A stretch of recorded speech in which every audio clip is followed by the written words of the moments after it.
This clip is brought to you by SaveWithConrad.com.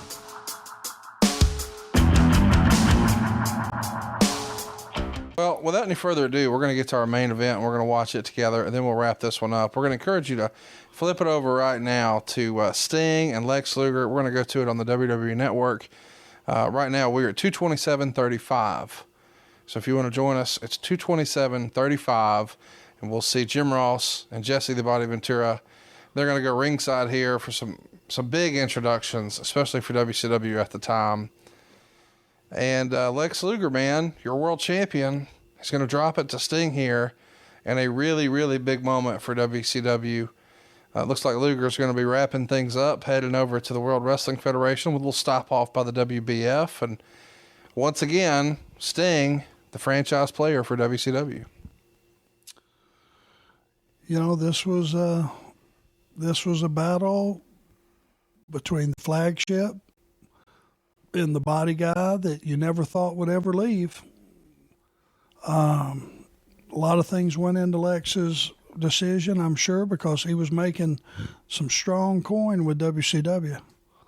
Must have got a guarantee more than what he was making to make the jump, I would assume.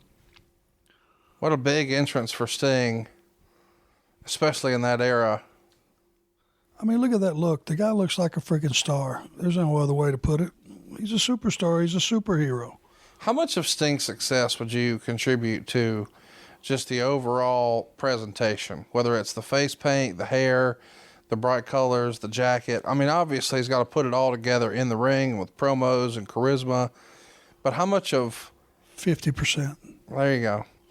Because I'm curious, you know, we talked about a guy like Jushin Liger and then a guy like Sting. I think sometimes the look can open the door for you, but it's up to you to actually find your place once you're in. And so Liger got an opportunity, as did Sting. They both made the best of it, and it worked out. Van Hammer had that same opportunity because of the look, and, well, it didn't work out quite as well. Yeah, well, and Sting, you know, he invested a lot of that money that he made in his look. Every time you saw him, he had on something different. It all looked professional. His gear, he looked like, if you're a 7-year-old kid and you're sitting there, you see Sting come out, you go, you know, he's a human scorpion. That's what he looks like. And he, you know, look at the body on this guy. We should mention WCW is about to implement steroid testing. We're very much in the era of steroid testing in wrestling. WWF is first to have to comply, of course, with their trouble with Sahorian. WCW trying to be a little preemptive, worrying they may get some of that stink on them. Vince McMahon, meanwhile, is going to start a bodybuilding federation, the WBF, and that's going to be the way he brings Lex Luger into the fold. And then ultimately he becomes a full-time wrestler there as well. But what were you talking to Lex about in this era when you heard that one of the highest paid boys for a long time, the world champ, he's wrapping things up. He's on his way. Well, I have to be honest with you, because Luger said this to me on more than one occasion. During this period, he was working with the Steiners some, and they were bouncing him around. Mm-hmm. And that's the first time he had ever been bounced around like that, because he was the guy doing the bouncing. Yeah. And he came in, he went, Arn, Jesus Christ, how do you stand it? They're killing me. And he wasn't making a joke. He was being very serious. He said, those guys are killing me out there. How do you do that every single night? You know, I just looked at him. I said, oh, shit, you get used to it. Well, he decided he didn't want to get used to it. And I think that might have been part of the reason to make the jump, because he knew what Vince had in store for him. He knew he was going to go back to being a babyface. I don't think Lex really liked being a heel, and he didn't like being one that got bounced around by the Steiners and the Road Warriors and those guys. I can assure you. Well, it's a different style up there. They weren't doing the physicality the way the Steiners are here. No. They, you know, we've talked about that going back to Barry Darso's conversation with me. They didn't take the bumps up there that we took down south. Nobody did. Of course, this is two former quote-unquote best friends, and now they're across the ring from each other. Fans are intent here. It's weird to watch old wrestling, too, because There's no distractions. There's a handful of signs, but it's before the sign era. But everybody doesn't have their cell phone out. They're not tweeting. They're not Snapchatting it. They're not Facebooking it. They're just taking it in, man. And you hear see the guys jaw-jacking here. What's your problem, Luger? So they're trying to talk before they get going. This adds an air of realism to me. If these really are quote-unquote best friends, that they're going to just air their grievances. You do remember that they had a gym together. Yeah, main event, right? Main Event Fitness, yes, sir. So they were business partners, best friends. And neither one were huge wrestling fans growing up. They just sort of fell into this as a lucrative profession, and both did really, really well as a result. Absolutely. And this talking, for me, I'm like you, it's intriguing. It's different. Yep. And I actually like it because it adds an air of realism. The other thing I guess these guys have in common is, for better or worse, newsletter guys like Dave Meltzer would say, Flair made them both. That they were both, guys who had blue chip prospects maybe, but in the ring with Flair, they become main event guys. He certainly did his part. And when Lex was with us, when he was a horseman, we made sure that he was the strong one in the match. We took all the bumps. We sacrificed, a lot of our steam so that he could be the monster. Because look at him. If you failed to make that real, you're a fool. I would arguably say he looked as good as anybody in the business at this time. Yeah, I think him and Kerry Von Erich are probably the two best bodies in the game in this era. I would think so. Sid's probably on the list. He might not make your list for obvious reasons, but as far as the intimidation factor, that dude had fucking pumpkins on his shoulders. Yeah. And I wouldn't say that Lex, the look was not as intimidating and as like a Sid would be. It was a whole different look. Luger's, he's tanned. He was, it was more of a pleasant, pleasing, symmetrical. Sure. You looked at him and you just went, God almighty, what a body. Talk to me a little bit about steroids. I've talked about it a lot with Bruce and with Eric and with Jim. And I get hate tweets for this, but I've always sort of viewed wrestling as a performance art. And if me and you are in a real mixed martial arts match and we're really going to punch each other as hard as we can in the fucking head, then yeah, they ought to test us and make sure that, everybody's got a sort of a square deal here and a level playing field. But in performance art, you're not really trying to hurt each other. You're not trying to physically harm another person. Who gives a shit if you take steroids? And maybe I'm in the minority on that, but obviously, and we're not betraying any confidences. Luger wrote about this in his book. He was taking steroids here, and you could obviously tell when he shows up for the WBF in the WWF later, he is a much leaner version of what we're seeing this Lex Luger. So it was chemically enhanced, and I don't judge that negatively. It was a personal decision and one he made for aesthetic reasons. And did it further him along in the business? Sure, but not to the physical detriment of anyone else. So are you saying you are pro steroids in our industry? I'm pro personal choice. And if you decide that's something you want to do, then I think it should be up to you. I don't think any promoter is coming, and I don't think Tony Khan is going to hold a meeting and say, guys, you got to get some Winnie. No, that's not that. Who's got the HGH today? That's not a thing. I'm not promoting that, but I am saying if a guy says, hey man, this is the look I want to have, and this is what I'm going to do, and I'm not hurting anybody, I kind of don't give a shit. What do you think? I think it's a personal choice as well. It's the thing is, you can look at a steroid body and they look completely different from a guy that he may take all the supplements. His diet may be immaculate. He may train every single day. But a steroid look is a completely different look. The definition is different. The quality of muscle is different. And you could pick a guy out of a crowd. I'm not going to say 10 times out of 10, but if you got a bunch of good-looking athletes, 8 out of 10 times you could pick out the guy that's on the gas. because it's just a different look, and it gives you an advantage, and it makes you look like one of those guys that is a superhero.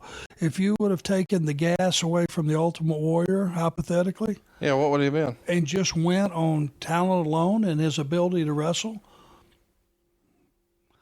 I can't say for 100% sure because it never happened, but I would think he wouldn't have had nearly the career that he had. Luger, especially, you look at Lex, look at the body he had when he played football. There's nothing like he has here. There are guys that throughout history they've been on the gas and it made them look completely different. Big Papa Pump had a whole separate career, and I would venture to say there were people that turned on the television. I had no idea. And went, that's who? That used to be who? Bullshit. Right. Because he looked different. He looked like he was heading to the Olympia. Well, not just that, but he changed his hair and everything. He had facial hair, he had blonde hair. It wasn't a mullet, it was short. It was a total different presentation. And yeah, absolutely. But, not just the big body guys were doing steroids. Flair's talked about doing steroids before. Sure. Chris Jericho even wrote in his book before his first meeting with Vince. He heard WWF was the land of the giants. He wanted to look big, so he put lifts in his shoes and he got on the gas, and guys wanted to do what they could to further their career, and it was a personal choice. And I know I'm going to get a lot of hate tweets about that, but I'm just saying it's up to them what to do. And well, there's also the added benefits of rehabbing injuries. Yeah, well, that's the real purpose behind steroids is recovery, right? That's exactly right. And it's, I think they were originally manufactured for like burn victims and people that were in car wrecks and stuff and had to learn how to walk again and all that type of stuff. Had to rebuild their body. That I think was probably the origins of steroids.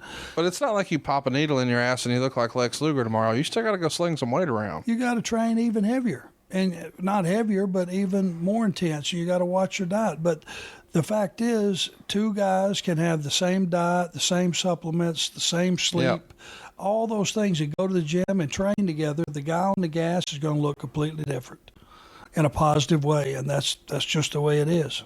And you think Eddie Guerrero wasn't on the gas? Of course he was. You think Benoit wasn't on the gas? Of course he was. Well, of course he was. Shit, Rey Mysterio came back one time and was on the gas.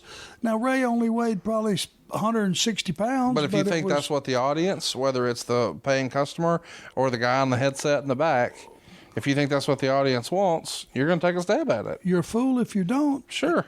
And if they're not testing and it's not a part of against company policy and you're getting it from a doctor or whoever you're getting it from, you hadn't broke any laws, who's to say don't do it? Yeah, and that's the other thing. You do want to have a prescription for it, because if you're caught traveling with something you don't have a prescription for, not only do you jam yourself up, but you put the company in a bad light too. So the guys have gotten themselves in trouble over that over the years, and some guys have managed to avoid it completely, and we know who those are.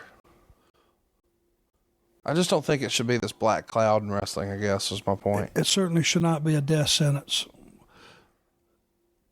No, especially when, so many of our other professional athletes, it was just commonplace.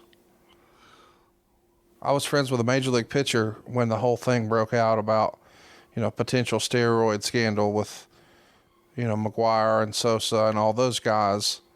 And he was a pitcher. So when I had a conversation with him, I was like, man, can you believe all this? He's like, well, yeah, they started gassing when we did. And I said, what do you mean? He said, well, the pitchers got on the shit first. It's for recovery. We needed our arms to be better. And that blew my mind, because I think the public conversation was, can you believe all these hitters, all these home run kings were on the shit? It's like, no, the pitchers were first. I wasn't there, but this guy played for the Patriots and Padres and a bunch of teams. And he's like, dude, we were on the shit long before they were. And that blew my mind, but it made total sense. It was about arm recovery. Oh, okay. Well, that makes sense. Of course you need a little help. Well, and performance. Of course. It takes whatever gift God gave you, and I think it amplifies it just automatically. Whatever it may be, whether it's not, like you said, it's major league pitchers, major league hitters, whatever if it's a basketball player, it may, enhance his ability to jump. Who knows? Or recovery from an Achilles injury or whatever. Well, here you see these guys doing their best. We should tell you that Meltzer didn't hate the match, but he didn't love it. It's going to get 1.5 stars, 13 minutes and 1 second.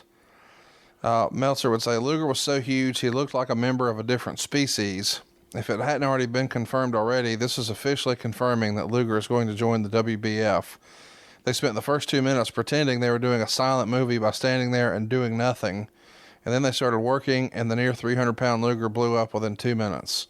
The match was kept simple, and it did have interest, but was a long way from a classic title change match. Ultimately, he would say, the finish came out of nowhere with Sting decking Harley Race and pinning Luger with a crossbody block. Luger and Sting shook hands and embraced after the match, but on television, they switched to a crowd shot so the folks at home didn't see it. So they're trying to make sure everybody knows, hey, Lex Luger's a heel, and we want him out of here. We don't want them thinking that he's a babyface. But he's not. That's the problem. That crowd, he had heavy heat coming into this match. No. And they're trying to do what they can to make sure that the crowd knows, this is not your old babyface Lex Luger, because they had flip-flopped him a few times here.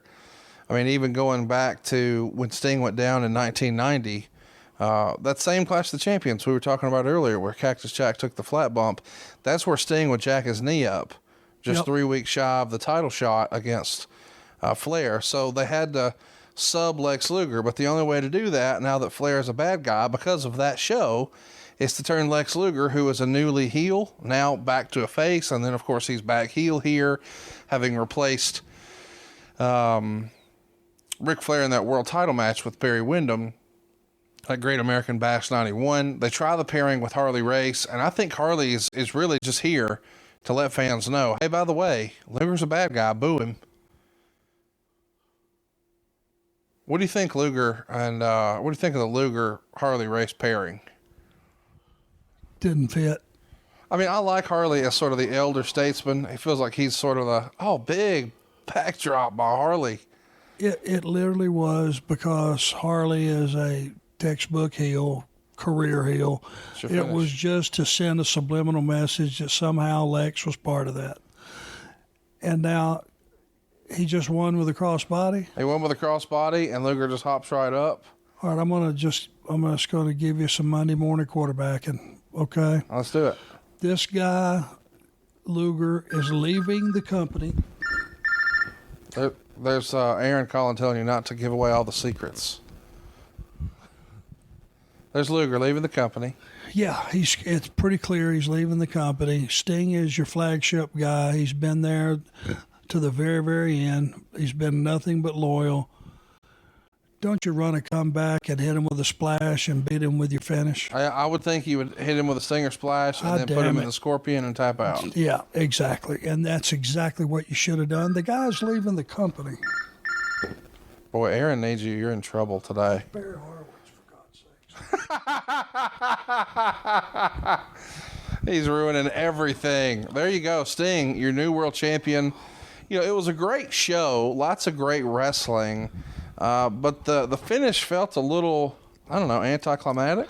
End it the way it should have been ended. Your flagship guy wins with his finish. That's it. Luger taps out. It doesn't hurt Lex. Lex is fixing to leave for 3 years.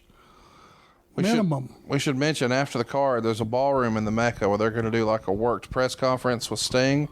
And it's going to be interrupted by Rick Rude and Paulie Dangerously. Rude's going to throw a drink in Sting's face, and then the entire Dangerous Alliance would attack Sting until Nikita Koloff makes the save, which makes him a babyface. Hey, it's Conrad Thompson. Thanks for checking out the podcast here on YouTube. Be sure to hit the subscribe button and the notifications bell so you get a notice anytime we upload some new content. And go save yourself some money right now. If you're in a 30-year loan or you have credit card debt, it's not a matter of if I can save you money. It's a matter of how much. Find out right now for free at SaveWithConrad.com.